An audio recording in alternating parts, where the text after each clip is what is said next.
we're sitting here worried about everybody's pronouns and what do we call this person when this is actually important and big and matters. So I just got home from seeing Sound of Freedom. Whoa.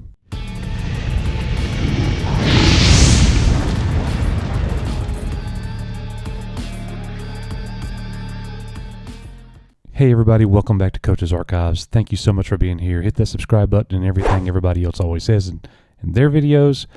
So I just got home from seeing Sound of Freedom, and this was one of the heaviest movies that I've ever seen. Definitely the heaviest film I've seen at the theater. So I go into the theater, me and a friend of mine from church are there. My wife didn't want to go to this one, so I invited a buddy of mine.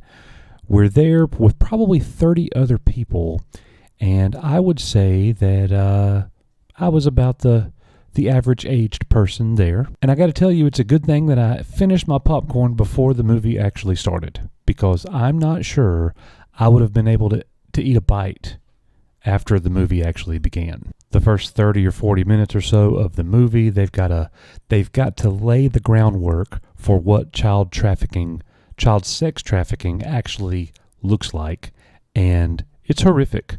Now, that being said, the movie did a great job actually not showing that. They definitely imply it. You know what's happening, but there was no reason to show that, and kudos to the filmmakers for doing that. So the whole premise about sex trafficking, I've heard people say that this is a lot like Taken, or it's a lot like Rambo, where one guy goes off on a mission to go rescue somebody or end something. And I got to tell you, I guess they're kind of similar, but this movie actually comes across as being very realistic. This is not an entertaining movie. There were a couple of very small laughs, a couple of very small lighthearted moments, but for the most part, this is a very serious film, and one that, I was absolutely entranced. And the runtime of the movie is 2 hours and 15 minutes. It felt like I watched it for an hour and 45, hour and 50 minutes. Like, it flew by, literally. And that's what good storytelling does. Jim Caviezel plays the character Tim Ballard. He was a Homeland Security agent, and he and a group, a task force, are out finding sex traffickers and pedophiles. And then you actually see the shift in his thinking in the movie early on, when one of the people say, hey, we're getting the pedophiles. Why don't we actually go rescue the kids? And you can kind of see the light bulb go off. And Tim Ballard wants to go and do more. And then we get back to the sex trafficking. More and more kids are being taken. And you see this young girl and her little brother. And as you have it, every parent's worst nightmare, they're abducted. They're taken away. Sex trafficker lady knocks on the door. Hey, I saw you in the market. She talks to the dad. She's all smiley. We think they could be a big part of entertainment. Have them here at this time. When the dad shows up with the kids, don't let the kids in, but he sees in the room there's a bunch of kids in there, so everything's good. I'll be back to pick them up at 7. When he comes back, there's nobody. Nobody. Like they had never been there. And my heart was racing as this scene played out. I actually got my phone out and I texted my youngest daughter, who is at a spend the night party with one of her friends. I said, hey, just checking in. You okay? It happens. You don't have to be a parent for this movie to really grab you, though. I am, so I'm obviously biased. But if you don't have children, I don't think that that's a prerequisite for this one really getting you, in the heart. I'm pretty sure we can say it's a gut-wrenching flick for all of us. Back to the Rambo and the Taken thing, Tim Ballard, Jim Caviezel, is actually like a regular person, even though he was in the military, even though he is working for Homeland Security. He has to be a badass in real life, but he doesn't go in there with machine guns and rocket launchers and go all Rambo style, and he's not a hand-to-hand, combat expert where he's taking everybody out. He defeats 7 men all by himself. There was nothing like that at all. It was very realistic. It was very realistic until the final mission, where he actually goes into the jungle solo, and he actually extracts the young girl and saves her. I'm not saying that didn't happen. I honestly don't know. But that part right there, wow. I was pulling for him, and he pulled it off in the movie, and it was like, yay. And because of that, in part, that's why I say it reminded me a little bit of Rambo, because he goes in there solo by himself, and he still accomplishes the mission in the most dangerous of situations. I thought Jim Caviezel did an absolutely terrific job in the film. Very serious. His expressions, the way that he speaks in the movie, his lines, he just nails everything. There were several moments where he had the tear streak down his face. You could see the pain on his face and the care that he has. Like, he really pulled the movie off, but hey, he's an A-plus actor, and I wouldn't expect anything less than that. In fact, I think I'm going to watch The Count of Monte Cristo tonight and kind of wash this one out of my mind for the night. Now, there's been a lot of talk and a lot of scuttlebutt online about how Angel Studios is a faith-based production company, and this is a faith-based movie. That people are actually arguing online about that. We know that Jim Caviezel is a Christian, but there was nowhere in the movie where they were telling you this is what you got to do to follow Jesus or anything like that. To be a Christian, you got to do this. It was really just a really good moral movie. It really touched on moral obligation, and made me feel a certain kind of way as I watched the film.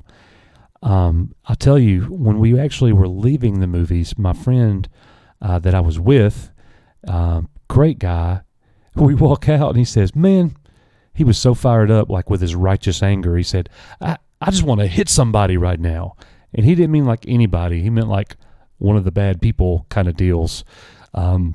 This movie does that to you. This movie, like, wow, I can't imagine being put in a situation like they are, seeing the ugly side of the world. And that's the main thing here.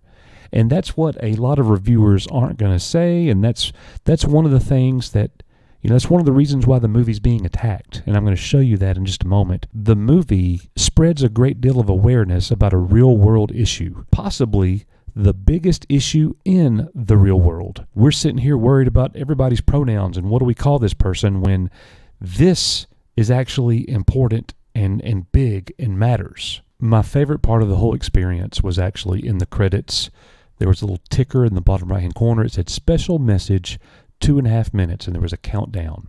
And then as soon as that countdown ended, Jim Caviezel shows up, and there he is in the present time, 5 years later after this movie wrapped. And Jim Caviezel is giving us, the audience, a message, and he literally starts to cry and weep right there on camera, talking about what a major problem this is. And he talks about how Hollywood didn't want this to get out, how there were so many roadblocks with this movie and everything. And it's funny because the Hollywood establishment chooses to attack this film. Actually, it's not funny at all, but that's exactly what's happening. So you could see this article here at Rolling Stone. Sound of Freedom is a superhero movie for dads with brainworms, based on a true story I heard from somewhere across the theater. The familiar words had appeared on screen, and an elderly man had taken it upon himself to read these aloud to the rest of a sizable audience seated for a matinee showing of the anti-child trafficking thriller Sound of Freedom. This crowd, I could tell, would view the events depicted over the next 2+ hours as entirely literal. And here they go. Caviezel, best known for being tortured to death in Mel Gibson's The Passion of the Christ, has become a prominent figure on the conspiracist right, giving speeches and interviews in which he hints at an underground holy war between patriots and a sinister legion of evildoers. Well, here's one thing about the movie that we learn. Child trafficking is a huge, huge problem. If, in fact, the movie is correct, and I believe that it is, they say that slavery today is bigger than it ever was before. More people enslaved today in our world now than when slavery was actually legal. Rolling Stone continues their evisceration of the movie and Tim Ballard, calling him a conspiracy theorist and having far-right affinities. Rolling Stone, definitely far to the left, is basically destroying this movie as much as they can. I mean, just look at this. The mostly white-haired audience around me could be relied on to gasp, moan in pity, mutter condemnations, applaud, and bellow, "Amen." at moments of righteous fury, as when Ballard declares that God's children are not for sale. So there you have it. Rolling Stone is hating on the audience, people too, that actually enjoyed the movie and agree with what's being said and what's happening on screen. All because it's right-leaning. Back to the movie. I highly suggest you go see this movie. Caviezel's message to the audience, nothing but class. So good. And there's a reason why this movie is doing so well at the box office. I think it's really funny in the world today. So it's so ironic that Disney actually had the rights to this movie. But Disney wants to put out things that are left-leaning or woke agenda. They got to include all these things, check all the boxes. But they actually could have made a lot of money with this film, and they chose not to. Instead, they're losing hundreds of millions of dollars with Indiana Jones. And it's just recently been reported the last 8 movies that Disney has released, they've got a loss of over $900 million in those films. And it's just getting worse. But look at Jim Caviezel. Look at Sound of Freedom. People are going in droves to see this movie. I think that we need to keep this up. We need to keep talking about it. We need to push people to go see it. Pay it forward. There's a really cool thing that they're doing where you could go see the movie and you could actually buy a ticket for someone else, maybe a little bit less fortunate, that can't see it. Jim Caviezel actually talks about that in the message at the end of the movie. I just got to tell you, it was a great experience. Very sad, very moving, very real. That's my take, and I'm sticking to it. Thank you guys for being here at the Archives. Thank you for bearing with me as I got through this. I'm not a professional movie critic by any means. I'm a fan of the movies just like you guys. And let me know in the comments what you think. Anyways, this is Coach's Archives. I'll see you guys on the next one.